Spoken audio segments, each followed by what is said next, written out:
that we would stay together, not drift apart. And what can I add to this? We already an issue. That is the president of the EU saying to England, Great Britain, we already miss you. Matt McGarry joins us from Beirut, ABC News correspondent. Good morning, Matt. Yes, good morning. This is a huge story overseas, as you can imagine. British Prime Minister Theresa May has now taken this bold step of announcing formal notification to Brussels of her country's intention to withdraw from the European Union. This move instantly plunges Britain and the 27 other EU nations into what will almost certainly be a messy and probably unfriendly divorce negotiation process over the next 2 years. The separation talks will encompass a range of subjects, including trade terms, immigration rules, financial regulations, and of course money. And you can imagine it's all that much more complicated because Britain originally joined this group of nations that eventually became the EU back in 1973. So we're talking more than 40 years here of diplomatic ties, trade deals, agreements, and all kinds of arrangements that will have to be renegotiated now. So is this the point of no return? Can they back out at any point up until 2 years, or in 2 years are they automatically out no matter what? Well, this is the point of no return.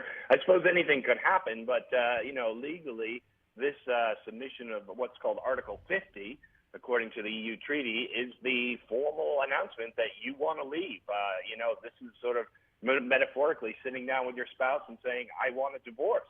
So, there's going to be no marriage counseling going on here. It will now start to become a negotiation over how the money is split up, what kind of agreements will be made on immigration. And, this is the key sticking point here, is that Britain has signaled, Prime Minister Theresa May has signaled, that having control of the borders is more important to Britain than having access to this single market.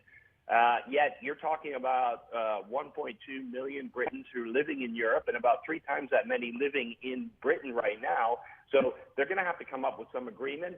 I think the critics are saying in the end there could be so much disagreement and so much giving in on either side that Britain probably won't end up with much of a strong deal at all. But that remains to be seen. Matt, 2 quick questions for you. What happens to Scotland and what happens to Northern Ireland? Because both of those groups, both of those territories, whatever you want to call them, are very much in favor of staying in the European Union. With Northern Ireland, any chance of them going back to becoming a part of Ireland?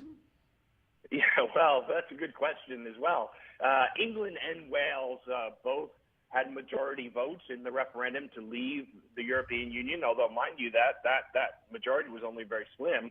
But Scotland and Northern Ireland, their people voted not to leave. Now Scotland is threatening to hold another referendum for independence, for its own independence. Northern Ireland, there are a lot of discussions about that. They haven't signaled any dates or any intention to hold a referendum, but it's all up in the air. This could signal the complete breakup of Great Britain as we know it. Matt, with them invoking this article, does anything happen immediately? In other words, do tariffs arise, trade deals happen? Does anything happen immediately in the normal course of business? No, not immediately. They're going to start discussing now. This has never been done before, so there's no precedent for this. Now they will start to discuss the terms of separation.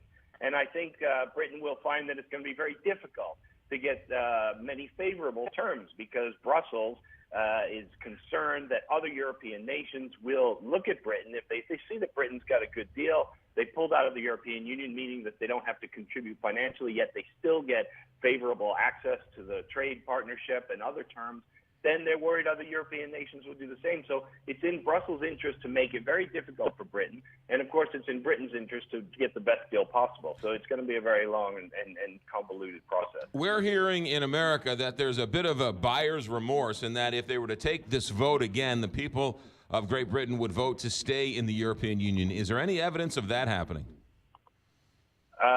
There have been many calls for another vote. There have been petitions circulated online. There have been debates in Congress, in Parliament, but no, there's no signal at all that this process will be rethought through or maybe voted on again.